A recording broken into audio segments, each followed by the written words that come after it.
Hello everyone. A slate led by Eastern Cape-born Sisi Tolashe made a clean sweep at the ANC Women's League conference at Johannesburg Nasrec Expo Center this weekend. Tolashe, elected in the league's new president, mounted a successful campaign to depose Bathabile Dlamini, who was seeking re-election. Tolashe thrashed Dlamini and Tembeka Mchunu to clinch the position. Tolashe received 1,756 votes. Mchunu got 1,038, while Dlamini received an embarrassing 170 votes. Lungi Tabashe, who was Tolashe's running mate, was announced as the league's deputy president. The secretary general of the league is Nokuthula Nqaba. Dina Pule was elected deputy secretary general, receiving 1,713 of the votes.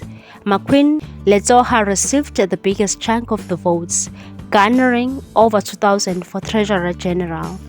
What's your take on this one, people? Thanks for watching. Please subscribe for more news.